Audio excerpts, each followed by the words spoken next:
DPRD kayaknya asik, tapi kayaknya nggak seasik ekspektasi. Ada pihak dari, gue sebutin aja karena udah viral. Jadi satu-satunya dapil yang bersengketa sampai akhir DPR RI itu Banten 2. Banten 2. Antara PDIP dengan Demokrat. Kadang bilang gini, Avaran tuh dulu sekolahnya di mana sih? Kayaknya gelarnya MSC tuh itu ya dari SMK Teknik ya. Nggak semuanya masuk politik itu segala sesuatunya duit gitu. Iya. Walaupun segala sesuatunya butuh duit. Itu membuka rasa penasaran orang-orang yang bisa dikatakan punya fulus, punya logistik untuk terjun ke dalam politik. Padahal unsur penyelenggara KPU itu sudah tidak efektif. Praktik-praktik kecurangan tuh sangat rentan terjadi. Tips buat anak muda yang mau masuk politik praktis kayak lu gimana?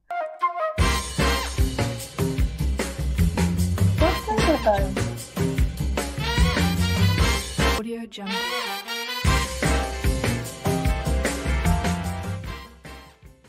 Assalamualaikum warahmatullahi wabarakatuh. Balik lagi di podcast Sotoy. Podcastnya orang-orang yang so tahu apapun itu. Nah, kali ini di episode pertama kita kedatangan wakil ketua ya. Wakil ketua DPRD Kota Serang, Muhammad Farhan Aziz dari Partai Demokrat loh. Masih muda banget, cuy. Gimana bro? Kabar bro? Alhamdulillah baik. Ini pertanyaan template nih. Pertanyaan basa-basi. Selalu kabar. Masalah gue di sini berarti sehat dong. Kalau Mas Satu ngapain ke sini ya? Emang kocak nih gua. Gak, ini gue mau tanya-tanya apapun itu yang kaitannya sama aktivitas lu karena sebagai wakil ketua DPRD Kota Serang. Ini gue ngomong sama pejabat nih guys ya. Jadi gue harus hati-hati gitu. Takut kena UU ITE gitu. Kesibukan lu selain aktivitas politik apa aja? Pasti kalau di luar politik sosial. Beberapa bisnis juga kita ngelakuin. Masih paralel. Lu masih jomblo nggak sih? Ini. Oh udah ya. Jadi nikah. Buat kalian jangan ini ya, jangan terlalu berharap ini udah ada pasangannya. Berarti selain aktivitas politik, lu sosial. Bisnis juga. Kemarin ini berarti periode pertama lu ya? Periode pertama. 2024. Asik nggak sih jadi anggota dewan? Wah, langsung berat ini. Asik nggak sih? Enggak ini aja enjoy aja. Asik nggak sih? Kalau DPRD kayaknya asik, tapi kayaknya nggak seasik ekspektasi gitu. Oh nggak. Oh ini agak berat cuy ternyata cuy. Asik tapi nggak seasik ekspektasi. Agak ngeri ya. Mending nggak usah deh bahasa ini gitu ya. Okay. Karena memang asiknya gimana? Ada bedanya antara DPRD dengan DPR RI ya. Karena kita kan anggota DPRD itu sekalipun misalkan dijajah pimpinan itu menjadi bagian yang tak terpisahkan dengan pemerintah kota. Kita tuh instansi Pemkot atau Pemda atau Pemprov. Kalau DPR RI kan terpisah dengan kementerian-kementerian. Oh, secara posisi lu masih apa ya? Posisinya masih sama-sama ada di satu lubang yang sama, satu ekosistem yang sama, satu kolam yang sama. Oke. Sekarang di Kota Serang itu ada berapa anggota dewan? Anggotanya ada 45 orang. 45. DPT-nya 550.000 lebih lah. Banyak banget ya. Ya, udah padat Kota Serang. Karena ibu kota Provinsi Banten. Ini menarik banget ya. Jadi lu bayangin sepadat itu lu bisa jadi wakil ketua DPRD coba. Gue pengen tahu kenapa sih lu masuk ke politik sih? Wah ini pertanyaan template juga. Gue nge-recall pertanyaan gue ketika jadi host itu apa gitu ya. Kenapa masuk politik gitu? Apa karena lu dulu backgroundnya sebagai aktivis di kampus dan sebagainya?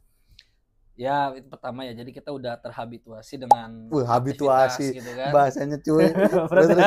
Yang ngomong aja padahal. Gak apa-apa. Terhabituasi kita gitu. udah biasa lah dengan politik. Kita kan aktivisme dulu kan di mahasiswa. Tapi kan katanya kalau kata bapak bokap lah ya bilang kamu aktivis, kamu idealis, jangan pernah ngomong aktivis atau idealis sebelum masuk politik. Karena di situ kamu ditempa dan diuji apakah benar kamu tetap idealis ketika masuk politik. Nah, gitu. Menurut lu masih idealis nggak? Sampai saat ini masih. Walaupun melihat banyak realita gitu. Walaupun kayaknya idealis gua harus realistis juga gitu ya. Harus kompromi juga. Oke. Berarti kata bapak. Berarti mentor politik lu bapak lu dong. Apa? Kalau bapak gue sih lebih ke PNS, ASN ya. Tapi mentor politik di keluarga ada? Ada, kebetulan ibu juga aktif politik. Berarti memang secara lahiriah gitu ya. Ini kalau bicara tentang keagamaan gitu ya. asbabun nuzulnya gitu ya. Tahun dulu. Jadi lu udah ada mentor politiknya juga di keluarga ya. Udah, tapi memang semenjak pas udah lulus ya. Tapi pas Hmm. sebelum-belumnya itu ketika aktif di kampus sama sekali nggak ada hubungannya sama orang tua nggak Oh. pernah ngasih tahu harus ikut ini, nggak pernah. Enggak. Berarti ketika lu Organik aja. masuk kampus, Hmm. ikut BEM dan sebagainya itu Hmm. pure pilihan lu. Pure pilihan pribadi, organik Hmm. gitu kan. Ingin belajar Ingin juga lu di belajar, sana. pengen tahu lah, karena kan nggak ada momen lain ya selain masa muda itu gitu. Iya iya iya, itu kekayaan yang luar biasa juga Nah, ya itu. sebagai mahasiswa ya. Berarti sorry, ini kalau kalian cari tahu gitu ya. Farhan ini juga presiden mahasiswa UB ya. Ya, dulu di 2021. 2020. 2020. Ya, ya, 2020. Ya ya, zaman-zaman itu agak-agak gimana gitu ya. Iya, soal Covid.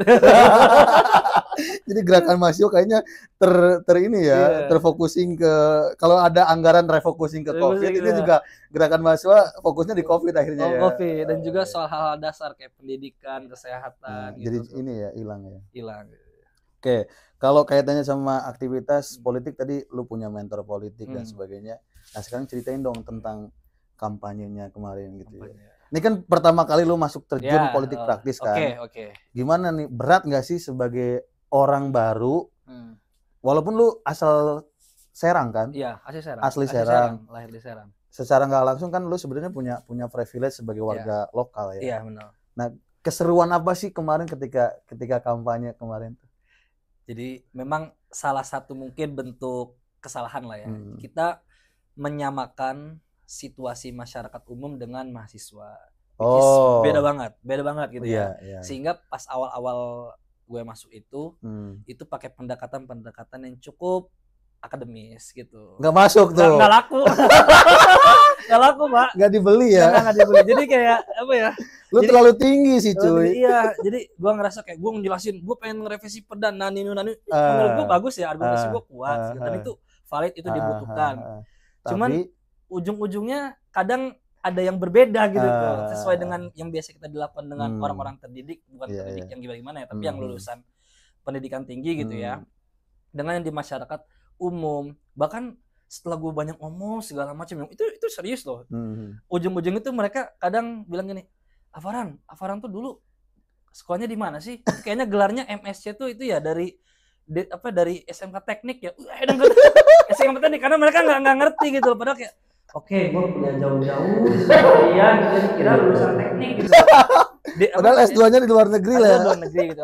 Jadi kayak ya udahlah, hal kayak gitu nggak penting. Doktor, S2, S1 nggak penting. Nggak penting. Di masyarakat tuh nggak penting. Nggak penting sih. Yang penting apa menurut Yang lu? penting Kalau kita kan, kalau bagi- gua kan di politik profesionalnya, Ya, ya. Kalau lu kan di politik Praktisnya. praktisnya. Ini Yang pandangan penting yang berbeda nih pasti. kita mau dan punya kontribusi ke masyarakat. Kontribusinya banyak nih, variatif ya. Bentuknya apa? Bisa dalam bentuk material, imaterial, pengorbanan waktu dan segala macam, itu yang lebih penting. Intinya kontribusi aja ke masyarakat. Action gitu. Oh, jadi kalau lu belum ada kontribusi buat masyarakat ya Hmm. jangan berharap lu bisa jadi sesuatu lah di masyarakat. Sekalipun memang kita lahir mempunyai privilege ya di dalam politik, kan kebetulan orang tua juga aktif di politik dari 2009, cuman nggak serta-merta gampang gitu tuh. Nggak segampang itu ya. Tapi memang itu kontekstual ya. Kita bukan kontekstual. nabi boy gitu ya. Bukan Nggak segampang nabi, itu. bukan nabi. Benar. Tapi itu kontekstual, ada di beberapa daerah ya, di Ah. Banten contohnya. Mungkin di daerah selatan mungkin masih laku tuh, misalkan contoh ya Farhan bin Ahmad. Oh, itu misalkan. masih laku. Masih laku, ada bin-binnya loh ya. Tapi kalau di yang cukup urban, Tangerang, Kota Serang kayaknya nggak laku gitu tuh. Bahkan orang masa sih ini anaknya ini nggak percaya gitu tuh. Nah itu beda Iya. juga. Berarti ya tapi memang gue juga merasakan ketika gue dampingin beberapa klien gitu ya. Itu tuh hal-hal semacam itu di beberapa daerah masih efektif. Masih efektif. Tapi di beberapa daerah yang lain yang benar kata kota dan sebagainya itu nggak sama sekali. Betul. Tapi lu berapa lama campaign kemarin tuh? Sampai kan pemilihan lah ya. Iya. Itu lu turun kontribusi sama masyarakat, bangun jaringan dan sebagainya, simpul politik misalkan. Jadi dari kan lulus 2022 dari S2 ada transisi tiba-tiba langsung gabung ke politik. Terus di awal 2023 coba untuk nyalon sebagai bakal calon dulu tuh, kan udah mulai buka pendaftaran. Oh, 2023 awal. Iya, 2023 awal. Nah di situ kita Penjaringan udah mulai ya? penjaringan, berkomunikasi kepada konstituen teman-teman. Sebenarnya politik itu silaturahmi sih menurut saya ya. Iya. Menurut gue pribadi lebih sederhana silaturahmi. Heeh. Mulai dari keluarga dulu. Keluarga lu dikumpulin, teman-temannya keluarga, besan-besannya besan gitu ya. Biasanya gitu ya. Pokoknya semua dianggap keluarga, emang benar keluarga dari Nabi Adam maksudnya. Gitu ya. Dan biasanya kalau ada kepentingan jadi keluarga aja gitu ya. Memang benar. Jadi intinya itu silaturahmi, Pak. Iya, Silaturahmi gitu. betul. Berarti hampir 1,5 tahun berarti lo bangun itu. 1,5 tahun 2023 sampai 2024 Februari sampai sekarang lah. Iya. Merawat konstituen hari ini. Merawat konstituen. Iya. Berapa ribu lo dapat kemarin tuh? Berapa ribu suara? Kemarin sekitar 3.000-an suara lah. Wah, cukup banyak ya. Sekelas kota lumayan banyak gitu ya. Ya, jadi memang kalau yang mungkin teman-teman belum pada tahu 3.000 terkesan sedikit ya. Bahkan ada yang bilang, "Han, lu pas jadi nyalon Presma dapat 9.000, sekarang dapat 3.000." Oke, ini beda, Bos. Beda, Bos. Lu jangan samakan, Bos. Jangan samakan. Presma kan ya ngomong-ngomong juga laku gitu kan. Mohon maaf gitu ya. Laku ini kalau soal apalagi pileg tingkatnya kota lagi ya dengan persaingannya banyak kan harus 45 orang dikali seluruh partai. Seluruh partai. Jadi ada belum satu partai itu ada berapa calon di dapil itu? Dapil saya aja ada 8 orang. Satu partai. 8 kali ada berapa? 15 partai. Wih. Itu satu dapil gitu. Jadi champion loh, gile nggak? Lu melewati banyak fase kan. Iya. Nah, ada hal unik nggak ketika lu kampanye kemarin? Maksudnya hal-hal yang menurut lu kayak memorable banget, jadi lucu atau apa gitu? Jadi awalnya itu masyarakat itu saya coba masuk ke dalam desa-desa dulu ya. Karena kalau urban mungkin saya itu strateginya ya. Karena lebih cepat nyambung kalau orang urban ya. Karena kita profilnya cukup sama. Jadi ada yang kampung-kampung kita coba masuk. Awalnya juga pakai strategi yang cukup normatif dengan pakai atribut, pakai flyer, terus penjelasan visi misi ketek bengek gitu kan ya. Mereka tuh cuma iya. Tapi kalau misalkan udah setelah itu kayak seakan selesai acara gitu, terurai, jadi kayak nggak solid gitu kan. Ternyata kita juga ada beberapa survei juga sebenarnya. Ada teman-teman yang dari lembaga survei kita, surveinya kurang nanjak gitu tuh. Padahal kita udah keliling banyak banget. Stagnan. Ternyata kayaknya nggak efektif ini. Sedangkan ini udah hamin 3 bulan 4 bulan. Oke, kita kasih treatment yang berbeda. Contohnya apa? Misalkan bansos. Kita kasih minyak goreng. Nah, kasih minyak goreng itu souvenir lah jatuhnya. Souvenir gitu ya. Insentif atau apa gitu. Souvenir atau beras gitu kita kasih, itu kepalanya agak angguk dikit lagi gitu tuh. Jadi lebih nurut gitu kan. Lebih antusias dan lebih banyak yang datang gitu. Dan memang pada ujungnya ya hal-hal yang berupa logistik itu penting dan itu sangat krusial di akhir-akhir pemilihan. Sehingga menurut gue kayak wah, ini realitas politik ya kata gue. Ternyata kayak apa yang kita pikir, wah kita harus gini-gini. Wah, tapi kata gue kalau misalnya kita selalu idealis tanpa memikirkan yang strategik untuk memenangkan, sama saja kita tidak bisa membuat suatu gebrakan ataupun kebijakan. Jadi gue melihat ini sebagai bentuk pengorbanan terlebih dahulu nih, baik dari segi cost, dari segi waktu dan konsekuensi.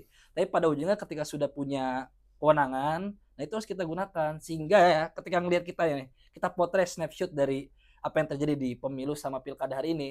Yang tadi gue bilang bahwasannya pemimpin ataupun perwakilan rakyat harus orang yang memang sudah selesai dengan dirinya sendiri. Itu juga paling powerful dan paling bisa memberikan banyak dampak sih. Sehingga ketika masuk itu bukan untuk nyari sesuatu ya, iya, tapi emang untuk itu. kontribusi ke masyarakat. Ke masyarakat gitu. Walaupun ada banyak pengorbanannya. Iya.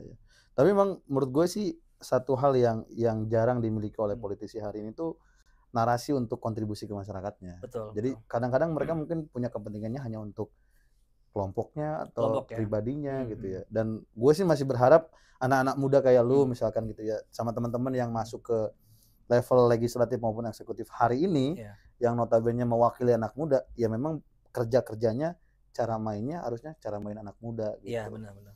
Iya. Karena kalau gue boleh drop ini gitu ya. Boleh bebas di sini. Gue nggak ngelarang kok. Takutnya nggak boleh. Gue nggak matiin apa-apa di sini gitu. Gue nggak matiin apa-apa di sini. Aman. Itu masih nyala kok. Jadi menurut gua memang kita harus pakai cara-cara yang memang lebih modern. Termasuk ya dalam pembiayaan politik. Salah satu itu menjadi aspek penting dalam politik. Seringkali memang, mohon maaf, dalam praktiknya dan ini memang saya nggak nge-point out siapa-siapa. Kayaknya ini rahasia umum lah. Rahasia umum ini bahwasannya seringkali anggota dewan atau misalkan eksekutif sering banyak bermainnya itu di anggaran daerah gitu. Tapi menurut saya itu kurang kreatif aja sih dan itu terlalu konvensional gitu. Konvensional. Jadi makanya tadi saya bilang kenapa saya berani menyebutkan saya juga berbisnis sebagai anggota dewan. Pertama, karena ini penting untuk memperjelas bahwasannya saya itu tidak bermain anggaran di daerah. Oke. Saya bermain di bisnis saya sendiri. Oke. Plus yang kedua, secara legalitas tidak ada yang dilanggar. Oke. Kalau anggota DPRD ya, bukan eksekutif ya, anggota DPRD itu boleh dan tidak ada larangan untuk menduduki suatu jabatan di bisnis.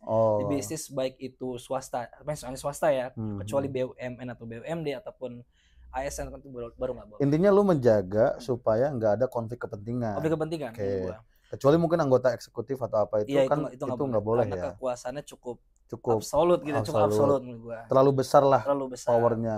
Oke. Berarti lu hari ini juga karena memilih untuk tetap bisa berbisnis itu untuk bagian bisa membedakan nih. Ini gue dapat uang secara real dari bisnis nih Iya, gitu ya, supaya jelas juga kontribusi lu ke masyarakat ya. Benar. Oke. Menarik juga ya.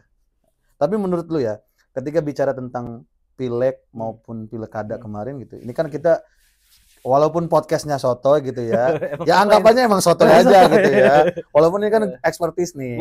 Gue juga 5 tahun lah di lembaga profesional politik gitu. Ketika kita melihat pileg pilkada kemarin, apa yang kira-kira menurut lu, wah ini berat banget ya gitu ya. Jadi evaluasi terbesarnya lah, supaya pembelajaran politik juga buat yang lain. Menurut gua ada 2 hal lah, setidaknya 2 hal yang harus kita ubah. Kalau misalkan samalah kayak para pemimpin yang kalau saya punya kewenangan gitu. Selalu kalau saya punya kewenangan. Kalau-kalaunya itu ya. Kalau ini berarti kalau nih kita berani lihat kalau nih kita punya kewenangan, apa yang harus dievaluasi? Menurut gua pertama soal penyelenggara. Menurut gua rekrutmen, sirkulasi dan kaderisasi ataupun yang terjadi dalam unsur penyelenggara KPU-KPUD itu sudah tidak efektif. Dan syarat akan konflik kepentingan, sehingga praktik-praktik kecurangan itu sangat rentan terjadi. Dan itu menjadi anggapan umum, termasuk gua adalah pihak yang memang mengurusi kecurangan. Jadi gua nanganin kebetulan nyokap yang saat itu bersengketa di MK karena dicurangi. Berarti lu jadi orang yang turun langsung. Gua jadi saksi. Lu jadi saksi. Gua anggota DPR sih, gua jadi saksi ketika dikurangi atau gimana? Jadi suaranya ada pihak dari, gue sebutin aja karena udah viral. Jadi satu-satunya dapil yang bersengketa sampai akhir DPR RI itu Banten 2. Antara PDIP dengan Demokrat. Itu gua salah satunya. Ini atau enggak nih? Ini santai karena ya? udah jadi konsumsi Lu publik. bisa searching lah ya. Dan pasti semua orang yang terlibat aktif politik di tingkat pusat pasti tahu soal kasus ini. Bahwasannya si PDIP ini, oknum dari PDIP menggelembungkan suara. Jadi di C hasil itu C plano yang menjadi bukti sah untuk menginput data tersebut ke D ya, ke Sirekap, itu tadinya 4 suara jadi 44. Ada 40 tuh giveaway atau apalah disulap lah. Jadi dia yang harusnya misalkan contoh dapat 5.000 jadi 8.000 secara cuma-cuma. Signifikan banget. Dan 40%-an naiknya. Dan dia ngambil dari mana? Dari suara tidak sah. Jadi setiap TPS itu ada suara tidak sah. Seringkali ketika udah ada di C plano tidak termonitor lagi di D hasil. Kenapa? Karena para peserta pemilu sudah fokusnya suara masing-masing, tidak ke suara tidak sah. Jadi nah yang dia mainkan suara tidak sahnya itu. Iya, suara tidak sah digeser ke dia gitu. Supaya nggak terlalu kelihatan, angkanya dipercantik dari 1 jadi 11, 1 jadi 10. 3 jadi 33. Tapi kan dikumpulin berapa TPS jadi banyak banget ya. Jadi ribuan, Bos. Dan lu itu mengawal itu juga karena ibu lu dicurangi di situ. Iya, di situ. Makanya kita masuk MK 1 tahun 2 kali, Pak. Coba bayangin. Jadi MK pertama kita udah udah di ACC, sudah ada keputusan dari MK bahwasannya harus dicari tuh C plano yang asli. Nah, ini permainan ini nih di level tadi berarti dari awal tuh penyelenggaranya harus dijagain betul ya. Harus dijagain betul, dan memang penyelenggara syarat akan konflik kepentingan karena dia punya imbal jasa atau apa, dia perlu juga ngasih feedbacknya gitu kepada teman-teman yang meluluskan dia kepada penyelenggara. Jadi untuk menjadi penyelenggara ya. Jadi menurut gua solusinya adalah daripada kita merekrut tiap per 5 tahun habis anggaran. Jadi kalau emang menjadi penyelenggara harus netral, lebih baik yang menjadi penyelenggara orang yang tidak terlibat dalam politik. Yaitu misalkan konsultan manajemen yang emang murni independen, atau misal konsultan bisnis yang emang biasa ngedesain sistem, ngedesain apa. Karena gini loh, karena itu nggak berdampak pada kualitas pemilu. Kita kan pengen ya suatu saat kita pengen ada pemilu digital. Tapi kalau sekarang biar lebih efisien ya. Tapi kalau menurut gue, Kalau dengan posisi kayak sekarang nggak bakal pernah bisa. Sampai mungkin gua tua nih, kayak mungkin bisa dilihat lagi podcast gua nih. Karena gitu, Bos. Ini podcast visioner ya. Visioner banget ya. Balik lagi nanti. Nanti 25 tahun ke depan masih berlaku ini. Karena orang-orangnya juga sama aja gitu. Jadi ada Oke. rekom-rekoman lah, ada titip-titipan lah. Ini gue ngomong asik kayak gini karena dia justru karena baru kan. Iya. Dan lu masih punya nafas anak muda banget yang lu pingin idealnya kayak gini nih sebetulnya. Oke, Jadi yang pertama tuh paling jelas Penyelenggara. untuk memilih penyelenggara biar kita punya pemilihan jujur adalah penyelenggara dan juga mungkin pihak-pihak yang sudah didesain sebagai pihak yang independen, netral, itu harus benar netral. Bisa nggak perlu disebutin ya pihak-pihak yang mana aja gitu ya. Nah itu menurut gua penyelenggara dan juga pengawas lah gitu. Yang kedua sih soal pileg itu atau pilkada itu soal sistem kepartaian dan juga mekanisme dalam pemilihan gitu ya. Salah satunya adalah soal batas anggaran kampanye lah. Batas dana kampanye menurut gue itu jadi isu juga ya? Jadi isu menurut gue karena kan sekarang sistemnya adalah Hunger Games. Hunger Games itu dalam arti yang paling banyak itulah yang menang, tapi bukan dalam hal suara loh ya. Ini bisa budgeting. Budgeting. Karena ini nggak jadi apa ya? Ini jadi rahasia publik ya. Kan kita selalu bicara tentang kos politik kita mah mahal gitu. Iya, jadi bagi orang-orang yang kayak gua, kaum mendang-mending gitu kan, baru lulus, nggak punya privilege apa-apa, berat kayaknya masuk politik. Bahkan teman gue pernah bilang politik kita tuh nggak ramah sama anak muda. Iya. Ya nggak punya apa-apa katanya gitu. Tapi bagi yang punya berapa ya? Kalau yang punya apa-apa mah nggak berat gitu. Yang penting lu punya apa-apa dulu gitu. Iya juga ya kata gue. Bang betul ya. Emang kos politik kita terlalu mahal ya. Salah satu example-nya ya. Jadi baik kita nih, mungkin salah satunya keluarga gue yang sudah berkecimpung di politik, kita tahulah gajinya berapa, tunjangannya berapa, dapatnya berapa. Itu hitung-hitungan manusiawi yang memang ya baik kita yang biasa-biasa aja itu perlu diperhatikan antara pendapatan dan kos politik. Jadi kita ketika setiap kali pemilu kita menjaga ritme tersebut agar tidak korupsi dalam tanda kutip gitu loh. Nah seringkali sekarang karena sekarang kita memiliki demokrasi yang terbuka, tidak ada sistem kaderisasi dalam partai, jadi semua bisa main, bisa jadi caleg dan juga nggak harus nomor satu yang jadi terpilih gitu ya. Itu membuka rasa penasaran orang-orang yang bisa dikatakan punya fulus, punya logistik untuk terjun ke dalam politik. Padahal dia nggak punya keilmuan politiknya. Belum tentu iya gitu. Belum tentu gitu. Akhirnya kan semakin apa ya, menegaskan bahwa politik kita tuh semacam industrialisasi aja. Iya gitu. Liar banget kan? Liar banget kan? Gitu. Siapa yang punya modal banyak? Iya, lu bisa banget untuk memenangkan konstelasi politik. Tapi menurut gua parahnya memang hanya dari rasa penasaran aja. Jadi karena di pertama kali wah gua siapin berapa miliar untuk DPR RI. Jebret untuk di akhir. Ada ya yang orang-orang tuh karena penasaran aja ya. Terus pas udah masuk, kok segini gitu. Nah, itu nyesel tuh nanti. Jadi kapok ya. Nah, jadi mereka akan menjadi bagian dari kita lagi tuh setelah itu. Baru yang masih penasaran lagi, masuk lagi. Nah, gitu-gitu tuh menurut gue. Tapi ini gue penasaran juga sih. Sebenarnya pembiayaan politik itu di level DPRD kabupaten kota, kayak lu misalkan sekarang ada di posisi wakil ketua kan ini unsur pimpinan DPRD kan hitungannya. Itu ada nggak sih inisiasi untuk ini supaya kos politiknya nggak mahal, gimana caranya nih kita? Ada pembahasan semacam kayak gitu nggak sih? Di antara kalian gitu, anggota dewan gitu. Sebenarnya sih bagi yang incumbent akan terasa lebih mudah. Kenapa? Karena kita memiliki kewenangan dalam bentuk program ataupun aspirasi yang disalurkan kepada masyarakat. Sehingga tidak perlu pakai uang kita dong, perlu pakai uang APBD dari mereka untuk mereka juga, dari rakyat juga gitu. Sehingga bisa lebih murah. Namun kalau untuk soal pribadi makanya itu sulit untuk dikalkulasi ya karena variatif, beda gaya, beda biaya. Tapi yang paling beda gaya, beda biaya. Beda gaya, beda. Jadi jangan bergaya kalau nggak punya biaya. Itu ya. Iya terus. Jadi kita yang paling penting itu soal pembiayaan ke partai politiknya sih, ke partai politik. Dan itu mekanisme partai politik beda-beda ya. Beda-beda, terutama soal saksi. Saksi pak. Yang di akar rumput nih. Di akar rumput, yang di TPS.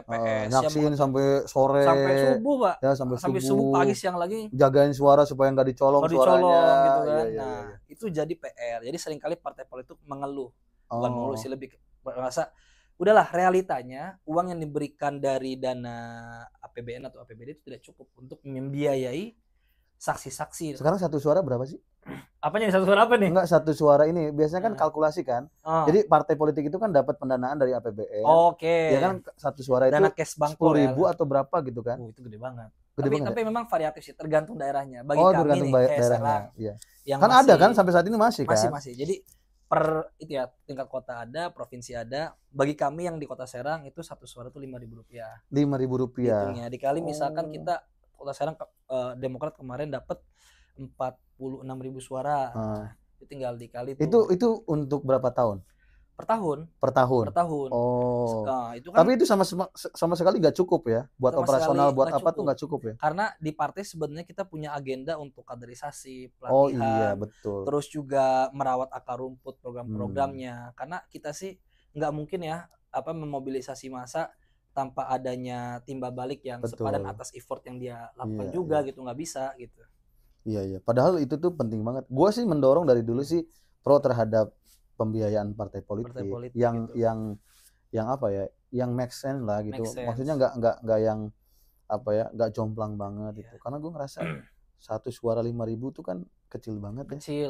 Ketika dikalkulasikan dengan operasional dan bahkan gini, ada permintaan partai politik itu kan ingin menghadirkan kader-kader yang oke, Ada yang terbaik. Ya gimana logiknya kalau Iya. lu nggak punya pembiayaan yang oke? Iya, nggak boleh. Masa iya kadernya oke kan? Oke, Gitu. kalau kayaknya akan sulit sih. Akan sulit Itu ya. apa ya? Itu kayak anomali lah gitu. Banyak beberapa aja yang bisa gitu. Nah ini mungkin terakhir mungkin ya guys, ya, biar gua juga nggak terlalu ini, gue takut juga sebenarnya di sini gitu kan. Apa ya? Ketika lu punya pengalaman kemarin pilkada, pileg, dan bahkan juga sengketa ke MK dan sebagainya. Kemudian hari ini partai lu juga ada di koalisinya Prabowo Gibran, pemerintahan gitu ya.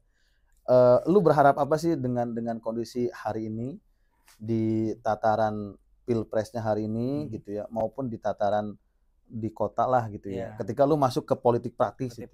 Kan lu dulu jadi mahasiswa tuh hanya melihat dari luarnya aja kan. Nggak tahu apa-apa nih dalamnya kayak gimana. Ternyata ketika di dalam kayak gini gitu. Apa harapan lu dan bagaimana ke depannya? Kalau harapan gue sih sebagai anak muda, memang kita pengen menjadi pihak-pihak, agen atau gerbong yang memang menyeimbangkan status quo. Sekalipun itu di dalam, menurut gue itu masih memungkinkan. Contohnya di Kota Serang dari 45 orang ternyata yang di bawah atau under 40 ya. Ternyata di Polri ada 40 under 40 mungkin ya. Gitu ya. Itu jumlahnya ada 30-an sampai 35. Sangat banyak menurut gue, dan itu terjadi serempak di berbagai daerah. Walaupun saya tidak melihat ya caranya gimana, saya nggak mau ngurusin, yang penting mereka sudah jadi, dan ini gue melihat cara yang terbaik untuk kita bersama-sama menjadi gerbong penyeimbang dari status quo yang mungkin bisa dilihat kurang memuaskan gitu. Nah itu salah satu umumnya sebagai anak muda. Cuman memang kalau ngelihat dari komitmen pusat gitu ya, kita ngeliat dari pusat dulu. Sebagai seorang presiden terpilih, Presiden Prabowo, menurut gue beliau punya komitmen yang bagus. Karena kita tuh sebenarnya sederhana, kita hanya memerlukan pemimpin yang jujur, apa adanya, tegas, berani untuk mendobrak hal-hal teknis, teknokratis, sudah ada orang-orangnya. Betul. Tinggal kita hire dari yang terbaik aja. Pengen dari Amerika, kayak dari mana, gampang, easy lah semua. Ini balik lagi komitmen pimpinannya. Komitmennya, menurut gua Prabowo sampai saat ini masih punya komitmen itu. Masih punya tersebut. Mudah-mudahan selalu terjaga dan bahkan semakin membaik lagi. Toh yang gue lihat Presiden Prabowo ini kan sudah senior, sudah melalang buana, sudah cukup dengan dirinya, dan gue yakin ya tidak butuh apa-apa lagi gitu. Tinggal menjalankan tugas negara, dan ini menjadi bekal dia di akhirat gitu. Betul. Mungkin ini yang lu sebut tadi, ini udah jadi contoh, udah selesai dengan kehidupannya gitu. Betul, ya. Artinya dia ingin berkontribusi aja buat masyarakat gitu ya. Betul. Terlepas bahwa ada hal-hal yang perlu dikritisi dan sebagainya, itu hal yang lumrah terjadi. Wajar banget. Tapi harapan lu dengan masuk ke pemerintahan maupun ke legislatif hari ini itu ya. Nah ini terakhir banget nih, tips buat anak muda yang mau masuk politik praktis kayak lu gimana? Kan jarang nih ya. Gua tadi lu bilang tadi yang under 40 berapa? Ada 30, berapa persen? 35 lah. Dari 45 ya, itu. Lebih dari 50 lah. 50%. Udah oke berarti termasuk. Udah oke banget gua. Untuk di level kota. Level kota. Oh, anak-anak muda ini. Cilegon, Serang, Kabupaten Serang, Tangerang itu banyak anak muda. Nah, gimana nih tips-tipsnya buat teman-teman? Ini kan persaingannya kenceng banget ya. Kenceng sih menurut gua. Kenceng banget. Pusing juga gitu kan. Karena kita ngelawan segenerasi ataupun di atasnya gitu. Iya, yang pengalaman politiknya mungkin Lebih- jauh lebih Dan lebih lama, terkenal. investasi sosialnya jauh lebih Banyak, banyak. gitu. Iya. Gimana buat anak-anak muda nih yang kayak gua yang kau menang mending. Menurut gua sih lebih fokus pada pengorbanannya sih. Oke. Pengorbanan tidak hanya dalam hal politik tapi mempersiapkan diri ya. Jadi gua ngebagi dalam spektrum politik tiga hal. Pertama dari sisi ekonomi, yang kedua dari sisi politik, yang ketiga dari sisi sosial. Jadi Oke. tiga itu harus menjadi potongan kue yang menjadi pengorbanan teman anak muda semua. Sorry, tadi apa? Tiga hal tadi, ekonomi, sosial, sosial, politik. Ya, Oke. dalam arti kita secara politik punya institusi yaitu partai politik, kita punya pengaruh di situ, aktif dalam kegiatan partai. Di waktu yang lain kita juga turun ke masyarakat dalam bentuk kegiatan sosial, dan juga kita punya independen, kemandirian dalam bentuk ekonomi, sehingga kita tidak tergantung pada bohir kalau kata orang-orang ya gitu Oke, ya. sip. Jadi kita bisa memutuskan sesuatu dengan lebih luasa sih, tapi Lebih itu merdeka. lebih merdeka, dan itu butuh pengorbanan yang besar gitu. Oke. Ini tipsnya ya, tadi 3. Lu kalau mau masuk politik ada 3 tuh. Ekonomi, sosial, sama politiknya. Politik. Kuatin 3 halnya supaya lu nggak jadi ya kebanyakan orang yang masuk ke bui gitu. Ya gitu. Ya nggak sih? Ya kan kalau kata orang kan politisi itu satu kakinya udah di penjara, satu lagi di luar. Kalau lu selamat ya lu dua-duanya keluar gitu kan. Kalau enggak ya sang satunya ikut ke dalam gitu kan. Oke. Oke, itu aja mungkin ya. Makasih banyak loh Farhan karena sudah berkenan untuk ikut serta dalam ini ya, dalam pembicaraan ini, dan gue berharap ini jadi pembelajaran buat semuanya bahwa nggak semuanya masuk politik itu segala sesuatunya duit gitu. Iya. Walaupun segala sesuatunya butuh duit gitu kan. Iya nggak sih? Lu mau apa aja kan butuh duit. Logika butuh logistik. Iya, betul. Tapi pengalaman politiknya Farhan membuktikan bahwa dia ada trigger masuk politik itu juga karena basic di kampus, basic di dalam rumah tangga yang ada mentor politiknya dalam keluarga juga ya. Oke, gue sih berharap dia jadi politisi yang husnul khotimah. Amin. Ya, biar masuk nih gitu kan. Jangan yang suul khotimah ya, husnul khotimah gitu kan. Kalau bisa nanti lu jadi RI atau jadi kepala daerah dan sebagainya. Biar nanti gue pembisiknya atau konsultannya siapa nih? Gua nih. Masuk barang. Nggak, ini asik-asik aja gitu ya. Ya, oke deh. Makasih banyak buat teman-teman semua atas waktunya untuk nonton podcast Sotoy.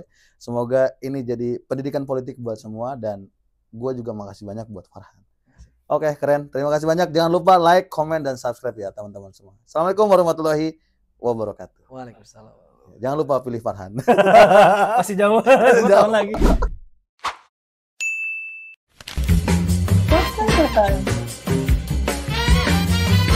Audio Jungle.